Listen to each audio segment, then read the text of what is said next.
to welcome. We've been off for the international break, but we're back as another round of Premier League fixtures grace our eyeballs this weekend. We're already through match day 7. Liverpool pulled off a great comeback victory in South Wales at Swansea City last Saturday in difficult, wet conditions. But the biggest story on K-Hon TV Studios Facebook page is the stance you, Mr.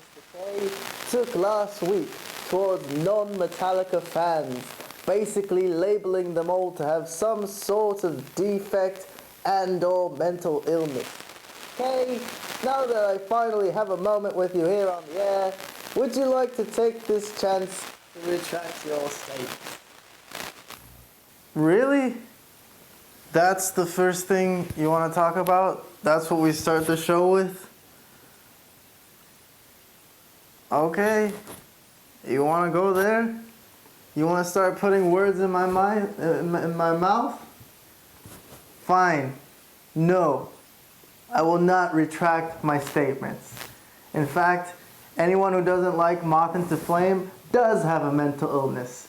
And I meant it when I said it. And you didn't quote me properly, Mr. Jimmy Jingles, because what I said was they all need to go to a doctor and get themselves fixed. Like they need to get on some medication or something to be normal. Because a normal human being will like this song. And if you listen to it and it's too fast for you or too crazy, then you need something to get your head straight. Does that clear it up? Well, thank you, Kay, for clarifying your remarks. Let's see how that goes over. Look, I had something I was going to say before you asked me that stupid question. I've had it with this whole Mignolet Karius thing.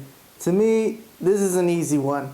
It's Mignolet all the way. We're 7 games in. We got 31 to go. We're 2 points behind Man City. I say these are basically like 31 Champions League level games. They're basically Champions League qualifier matches. It's got to be Mignolet. I've already seen enough of Karius to know that he's a work in progress. This is no time to be experimenting. We can win the league this year. I've really had enough of this experiment. It's really a problem that we didn't need to have because Mignolet was actually doing better, getting out and punching balls. I really think Klopp might just be trying to light a fire under Mignolet's ass and make him a better player. But I've had enough. 3 games, it's enough. And 2 of them, he wasn't any good. The front line bailed us out, getting us goals. He didn't cost us a goal against Swansea, but he was pretty bad. He's having trouble judging where balls are going to end up in the air. He's bobbled easy balls, and he just doesn't look very confident. Not to mention the complete whiff he had trying to punch away that corner. We have Man United coming up, and you know Mourinho's going to want to exploit him. I'm pretty sure Karius will get the start because Klopp won't want to shake his confidence. But if that's what we're worrying about, you know, hurting Karius's feelings, if this was a cup final, I would be furious if Mignolet didn't start.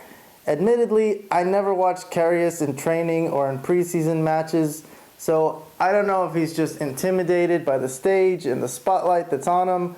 Maybe Klopp knows he's actually really good, but Mignolet was actually performing when he got replaced.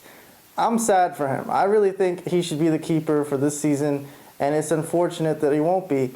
Karius should have went out for that ball against Hull, but he didn't want to get hurt. And I think he should just throw himself into traffic and mess himself up because he's really worthless to Liverpool otherwise at the moment. But Karius, please make me eat my words. I'm not rooting for you to fail just so Mignolet can play. I support whoever Klopp puts on the pitch because we are Liverpool. Well, alright, Kay, I like it. Don't know if I completely agree, but you have your opinion and you're standing firm. Well, we should take some time to gather what we've learned from our last match at Swansea before we look forward to who Klopp is going to play in goal versus Manchester United. Okay, Liverpool came out a little bit disjointed, don't you think? Like there was something a bit off. What do you think it was? Well, if I were to cite one specific instance that just told me how this team was thinking, there's this one moment here in the 4th minute I want to show you. Let's bring down the big TV. Look at this. So Swansea had no chance to get through the Liverpool press. They attacked through the air. So this long goal kick bounced off 3 guys before it landed to Borja. And he tries this back heel to get it into his winger through on goal, which was actually a really clever idea if it worked, but it didn't come off and it lands to Matip. And Matip just sends the ball straight into traffic looking for Coutinho. I know you got to go fast to get through a defensive side before they can get back to defend deep. But geez, there seems to be a lot of room over here to maybe spread the field and slip it to Klein and see if he can come up with something. Instead, they just send it into congestion and give the ball away, just not really thinking, maybe overconfidence that the most direct path will work. But Swansea was hip to it. Francesco Guidolin prepared them diligently. They had their strategy and they executed. Not saying this way can never work. Maybe Coutinho was going to slip through all these guys and lay off a nice pass for Firmino, and away they go. But all I'm saying is that Liverpool looks too often to take the direct approach and not really use some guile to get a goal off these guys. I mean, Swansea was obviously there to defend. Look, here's the 7th minute. Still before the goal. Adam Lallana's still on here before he got injured. And there's just no space to work with here. Look, Matip even comes into the box because Swansea is so worried at the back. No one is even there for Matip to defend. So he just goes forward. He might as well. Lallana looked for him. Kind of a wishful pass, really. It made Swansea look good on defense. So Liverpool didn't really look good early. Again here, and this one was particularly bad because it led to the Swansea goal. Milner passes into heavy congestion. Again, look at how quickly Swansea closed down the space. They get the ball. Sigurdsson and Borja get the ball up the field in a hurry. It seemed like Liverpool recovered well to get men back and send the ball out for a corner. But as you see in this next clip of how ghastly they are at defending corners, maybe they should have fought harder to keep this ball in bounds. But just to drive home the point here, it really fell apart here with this Milner pass. Liverpool got the ball back easily off a clearance, and Milner sends this pass into a spot really where Lallana is actually guarded pretty well.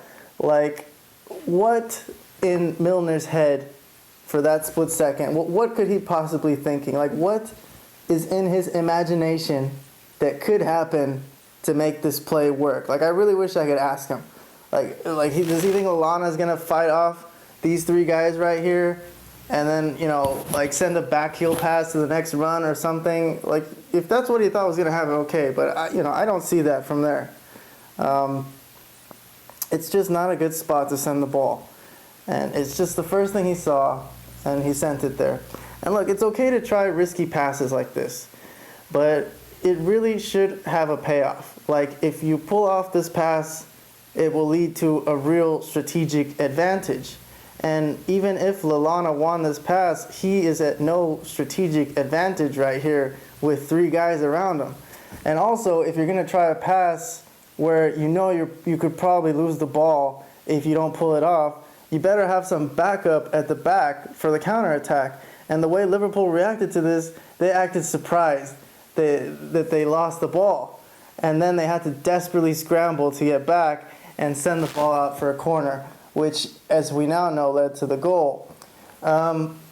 This is okay sometimes, sending the ball out for a corner, because you expect to be able to clear a corner. But first of all, Liverpool just aren't any good at defending corners. And without that even in the equation, it's just poor play. They're playing poorly and hoping that it'll slide and no one will notice. But the fact is that once in a while, these set pieces will burn you. And you just shouldn't be giving them up for no reason, only if it's absolutely necessary. So look, here's the actual corner. Everyone's lined up around the 6-yard box. It's 8-on-5 here for Liverpool. There's Klein. Look at him. He's so short. He's always going to be a target for other teams in the air.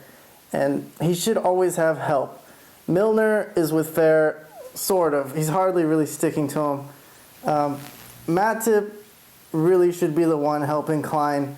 And then maybe assign Klein to move around and look for a spill or deflection or something to clean up. He's just not a guy who should be man-marking anyone alone. Or another radical idea that Jimmy Jingles and I were discussing earlier in our backstage show was just to keep Klein out of the box completely and maybe train Mane to get in there and defend, and then they could look for Klein on the break because he's good enough going forward that he could just play forward in that instant. It's not ideal, but at least it would help defend corners, and then they could switch back next chance they get when they're in possession. Didn't think I was listening, huh, Jimmy Jingles?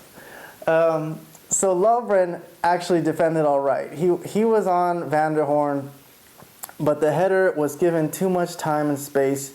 It met Van der Horn in a good spot, and Matip and Milner are just spectators over here. Matip is over here guarding Jordi Amat. Come on, let someone else do that, and Matip can, cover up the weak spots, help cover up the weak spots in the defense.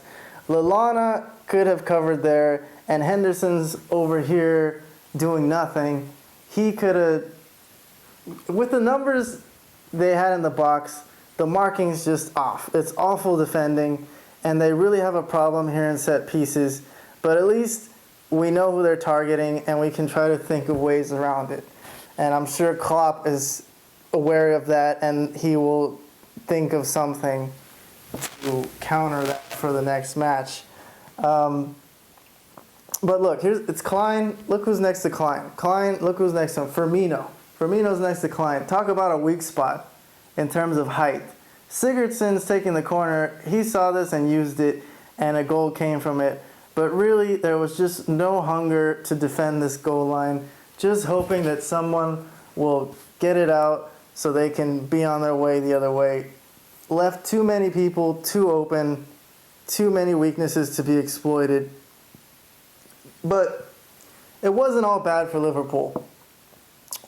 As well as Swansea played, Liverpool really picked it up later in the second half. They had chance after chance, and it was a good game both ways too. At one point, Swansea would decide to surprise Liverpool and press them and chase them all the way to the back. And then Liverpool would fight their way out of the press and go forward with more space. It might have been a kind of a favor to Liverpool because it opened up more space for them, and they ended up winning a corner on the play.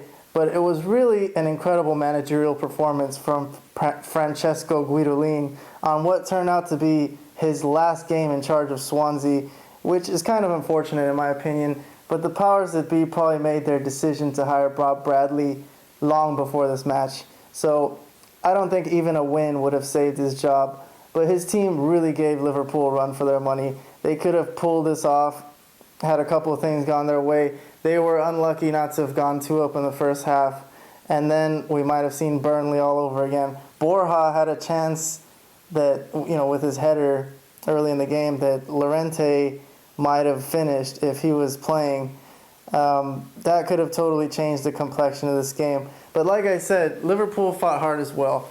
Closer to the end of the second half, close to the end of the first half, in the mid 30 minutes towards the end of the half, they had some good moves towards goal. Sturridge had some touches that he probably could have done more with. Sometimes we just expect greatness from Sturridge every single time. He's bound to have an off day though. Sadio Mane battled. He really battled when they had such little space to work with. So the momentum was really with Liverpool as the first half ended. They just hadn't put anything in the net. And when the second half rolled in, Liverpool were all ready to put in some work. It was still tough because Swansea were very disciplined closing down space, but the strategy was always the same: to go quick and get behind the midfield before they have a chance to recover and swarm. And if they lost the ball in the process, it was okay, because Liverpool will just swarm you relentlessly and win the ball back. And that's a good type of overconfidence.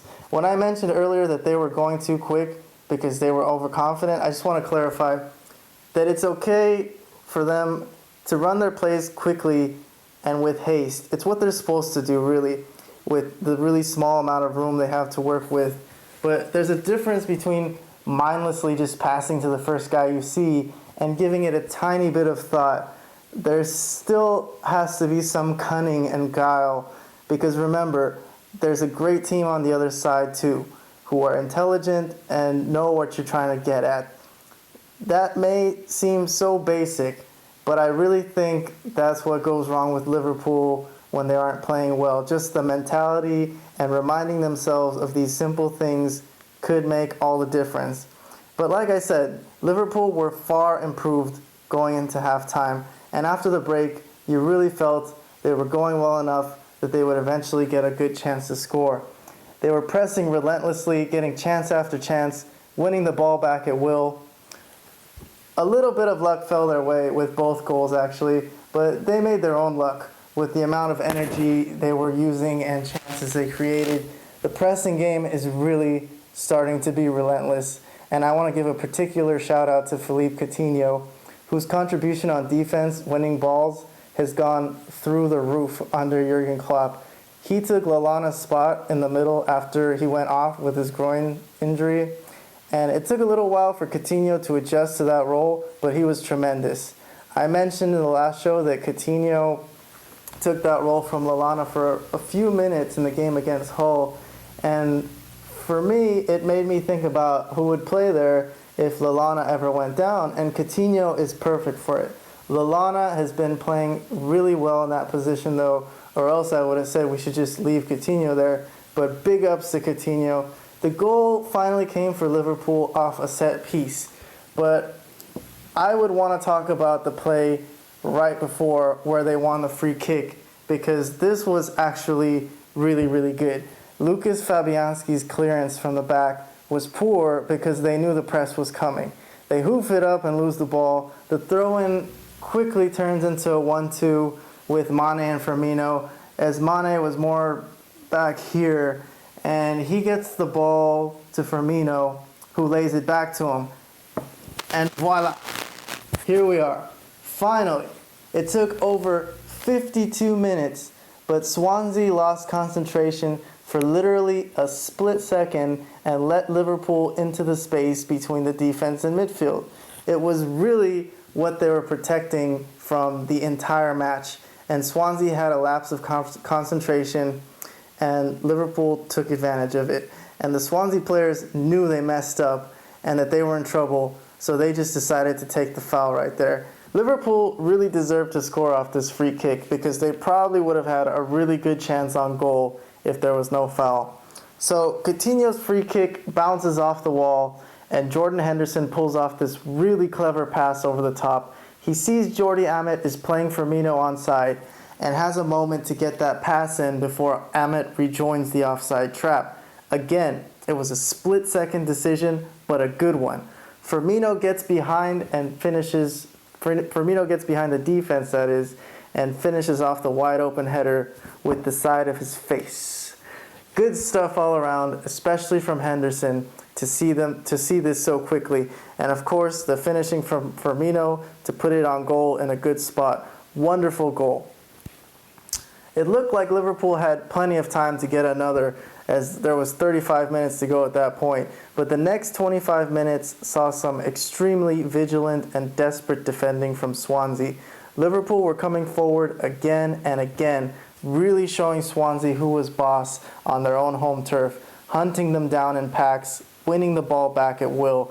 Coutinho came closest to a goal in the 58th minute off a Wijnaldum back pass. It would have been a really perfect game for Coutinho had he finished that. And he probably would tell you that he should have finished it. And as poorly as Sturridge seemed to play, he made some really good runs in the second half. He just wasn't picked out. The one criticism I might give to Liverpool was that with the amount of chances they had, they seemed really to only have one mindset, which was to go forward now. And maybe they could have mixed it up just a little bit and tried to work some possession, maybe try to lull Swansea to sleep a little bit and then attack them. I mean, Swansea were doing it. Swansea were throwing all kinds of stuff at us. In the 70th minute to the 80th minute, like in that chunk of the game, Swansea were back deep defending hard at one point, and then all of a sudden they would rush Liverpool and press them all the way back, and they were really keeping them on their heels. That was one period of the game where it really got a little nervy for Liverpool, and it looked like they were just going to leave Wales with a point. But when it reached the 80th minute, Swansea only had 10 minutes to go to hold on, and they would have gotten a point. And I'm sure they would have been happy with that at this point. Then Liverpool kind of got bailed out, and Jordi Amat really defended well. He was pretty heroic in that second half. But Angel Raniel took down Firmino in the box. The play that led up to that, this play I didn't really like as much from Liverpool. Like I said, it was getting to the point where it looked like Liverpool weren't going to pull off a goal. Mane just kind of lofts this pass into the box towards Firmino. I mean, we had enough of that throughout the game. None of their crosses came to anything, especially here when the only Liverpool players in the box are Firmino and Sturridge.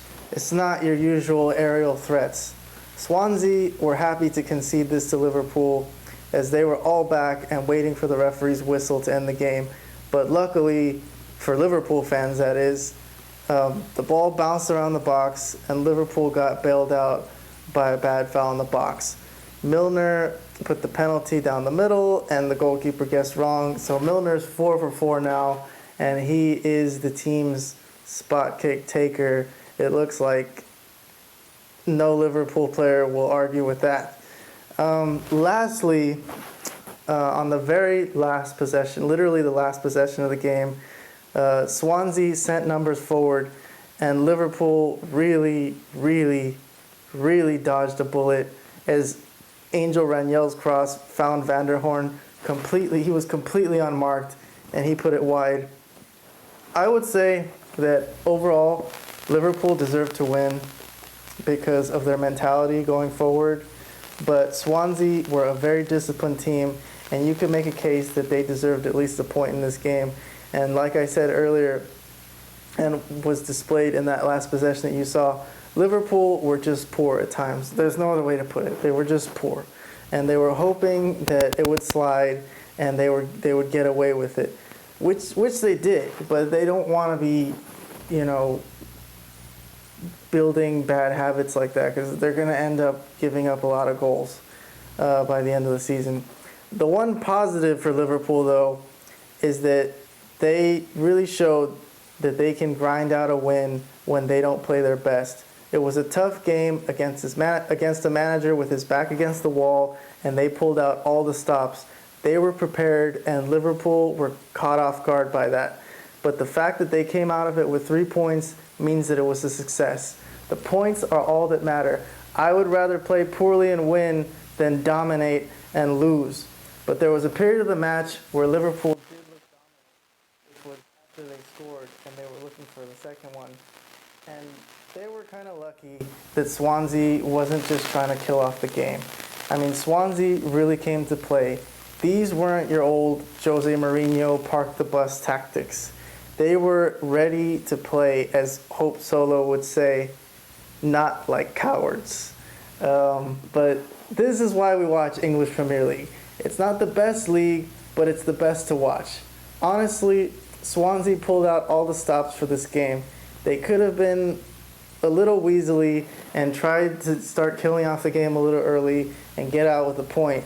But instead, we are Liverpool, and we are 2 points behind first place, 7 games in. Well, Kate, thank you so very much for breaking it down the way you saw it.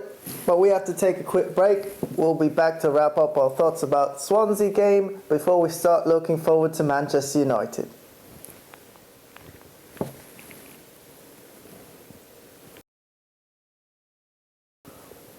And we're back. Okay, we just spent the whole segment talking about Swansea, and before we say goodbye to them until the next time we meet, let's just get your thoughts. Francesco Guidolin was sacked after the match and replaced by Bob Bradley. What kind of team do you think Swansea fans can expect to see for the remainder of the season as they battle to stay above the relegation line? Well, it really was an incredible match for Swansea, the Liverpool game that is. They did everything. They defended and closed down space tenaciously. They pressed up the field and countered with purpose and energy. But all that aside, Bob Bradley is the manager now at Swansea.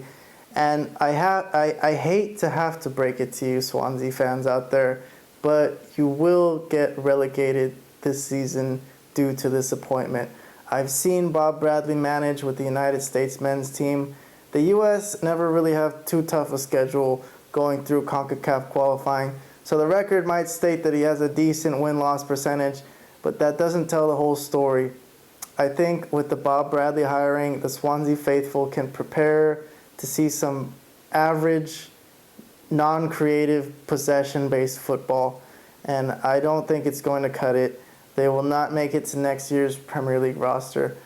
But if we could focus on the positives for Swansea going forward, what the Swans can gain from the hiring of an American, firstly, it's going to be a much more simplified approach to the game, which, depending on how you look at it, could be a good or a bad thing.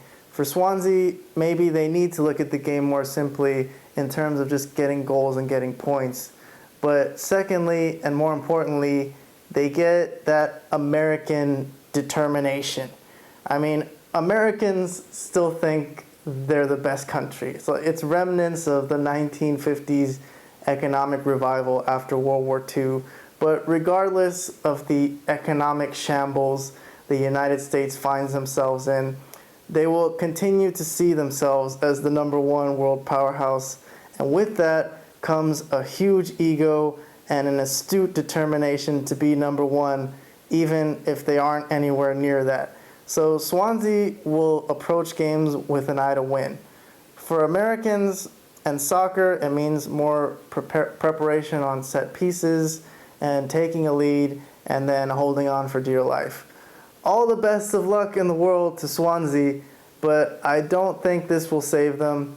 I see this as a rash appointment and a mistake by American owners to fire a manager who was actually getting things rolling only to bring in one of their own. And lastly, can we just get your man of the match for the Liverpool-Swansea game? Well, Nathaniel Clyne got the vote on Sky Sports telecast. I wouldn't quite agree. He definitely spread the field, and he was an option to send the ball in from the right, but nothing really came from any of his passes. Henderson had the one beautifully perfect pass that turned into Firmino's goal, but as man of the match, I would say Sadio Mane, just because of the way he battled and scrapped. He's really an amazing player to have on your team because he will just fight and fight for your team. It's a wonder he never gets injured because he's just relentless in how he plays. And even though he didn't score in this game or wasn't really involved in either goal, he just spreads this winning mentality that they're just desperate to win, to get the goal to tie and to get the goal to win it. And they should act desperate to win because we are desperate to win. We, the fans, are all desperate to see this team win. And we want the Liverpool players out there to seem as desperate as we are, because that way, even if they don't win, we can still be happy with the fact that they left every inch of themselves on the field trying to pull it off for us. That we can live with. And that, to me, was epitomized in this match by Sadio Mane. So he was my man of the match. Okay, well, thanks, Kay. Swansea will be back to visit Anfield this season, and who knows, we could see them in the FA Cup. Before we move on to the rest of the Week 7 EPL results, we will look at the big results around the world of club football. This is from the week before the international break, mind you. Barcelona stumbled to a 4-3 loss on the road to Celta Vigo and find themselves in 4th place. They have dropped points in 3 of their last 6 La Liga matches. Real Madrid are also struggling a bit, as it has now been 3 straight draws for Real in La Liga and 4 straight draws overall, this time failing to defeat Eibar at home. They still find themselves ahead of Barcelona in the standings, although trailing Atletico Madrid on goal differential, who were able to take care of struggling Valencia side on the road. All 3 take the field this Saturday. In Germany, Bayern Munich finally dropped points to Cologne, drawing at home, but Borussia Dortmund were unable to make up ground, losing themselves at Bayer Leverkusen. That coming after an impressive display against Real Madrid in the Champions League. And in Serie A, Juventus, Napoli and Roma currently hold the top 3 spots, which would bring them Champions League football next season. And a very short old friends segment today. Liverpool captain Steven Gerrard failed to lift LA Galaxy to a much needed win at Western Conference leading FC Dallas.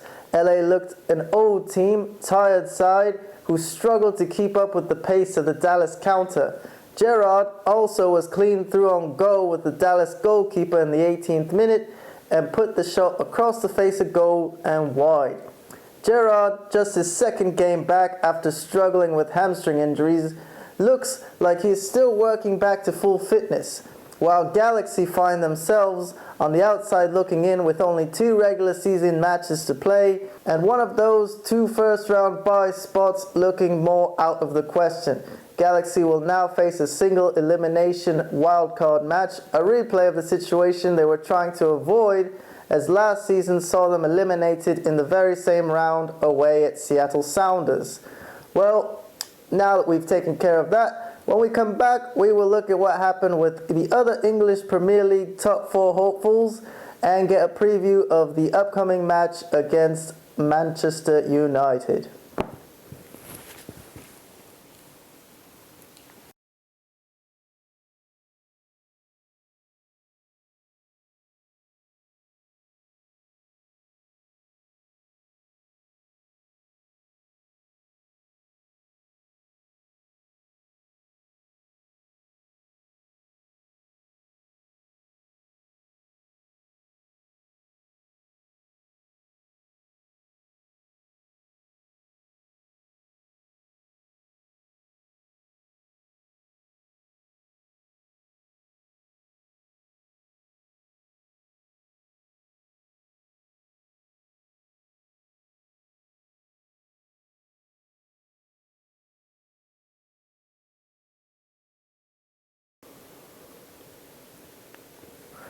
We are back from break. Before we move on to look forward to a juicy encounter with our old foe Jose Mourinho, we want to take you around EPL and talk about what happened with our rivals for top 4 while Liverpool had a war in Wales. Entering the weekend, Manchester City were unbeaten against the weakest strength of schedule and ran into their first defeat at White Hart Lane, a 2-0 defeat much controlled by the home side. Tottenham's win wasn't enough to overtake the leaders, but gets them to within a point of Manchester City as they remain in 2nd place. Arsenal did what Liverpool couldn't and beat Burnley on the road. They find themselves equal on points with Liverpool, but ahead on goal differential, so they're in 3rd place. Their only defeat of the season came to the Reds at the Emirates on opening day. Liverpool remain in 4th with their victory over Swansea, now 2 points behind leaders Manchester City. Everton came into the weekend tied with Liverpool on points, right behind them in 5th place, but could only manage a 1-1 draw at home to Crystal Palace. Palace overtaken by Chelsea, who climbed to 7th after winning 2-0 away at Hull City. Everton retained their spot in 5th place as Manchester United were unable to defeat Stoke City at home, only gaining a point from the encounter. Jose Mourinho rued quantities of missed chances and felt his side should have came out with a win. But the recently maligned Manchester United captain, Wayne Rooney, breathed life into the team, coming on as a substitute to replace Juan Mata, number 10. He linked up with fellow substitute Anthony Martial to push Manchester United into what looked like was going to be a victory, but a tricky deflection off the post was poached in by old Liverpool fan favourite Mean Joe Allen, and Stoke yanked a point away at Old Trafford. And that's where we stand now. Liverpool in 4th, 3 points ahead of 6th place Manchester United, a critical match that could see the Reds go 6 points clear of their historical rivals, or see Manchester United climb over Liverpool and take their spot. They would need to beat Liverpool by at least 3 goals to overtake them, which is probably not going to happen. But Everton can certainly overtake us if we lose and they come away from Manchester City with some points. So here we are. We welcome in Jose Mourinho back to Anfield, but now he's not with Chelsea, he's with Manchester United. Ooh, you just shudder when you hear that, as if there was anywhere worse he can go to than Chelsea. Look, we know what we're getting when Mourinho comes to town. He knows his team is going to come under heavy fire immediately, and he's not ashamed to withhold his team all the way back despite the firepower they possess. They don't want to get into a gunfight with Liverpool. This is how Liverpool earn their money. No one wants to play with Liverpool like that. The only team who has hung with Liverpool playing their style for part of the game was Spurs in that second half at White Hart Lane. But for the most part this season, teams see that Liverpool are the alphas in the Premier League, and they will come at you and look to put you away. So I expect to see Mourinho look back to some of his old tactics and maybe open up the back gates and drive a big bus into the stadium and park it right in front of the Manchester United goal. The question is, can Manchester United be organized enough to hold Liverpool back and get in on a counter? Because it's not just about putting 10 guys in the box and saying, bring it on. There's a level of discipline that has to come with trying to shut a team down for 90 minutes without even one mental lapse. I don't really see this as being a defensive lockdown team. Herrera is going to be the only guy back there really able to help cover Bailey, Smalling, Blind, and Valencia. I think Liverpool will get through somehow and win this game at home. These are the tactics Mourinho will use, but it will be a failed strategy, and there will be a crisis at Old Trafford, because after they lose this match, Jose Mourinho will be faced with questions about why the richest team in England is in 8th place, having lost 3 of their last 5.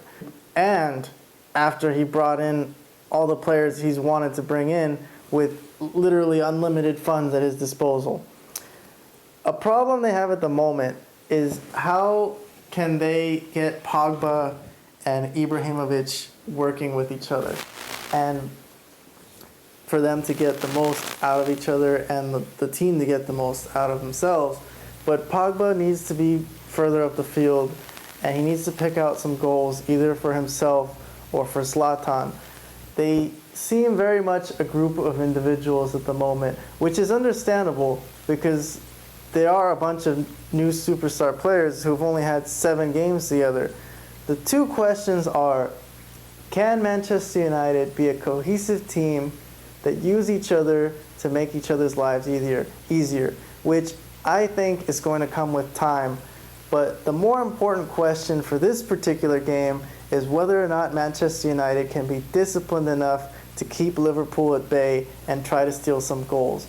If all you've seen from this season, from Manchester United this season, is their last game against Stoke, we will see nothing resembling that game when Manchester United come to Anfield. Liverpool are favorites to win this match, in my opinion. Even with the injuries to Wijnaldum and Lallana, Emre Can and Coutinho do well enough filling in midfield. Coutinho is an ideal replacement for Lallana down the middle, although Lallana has been dynamite and he will be missed. Chan has been itching to start, so he'll be very motivated to show Klopp he should be in the first 11.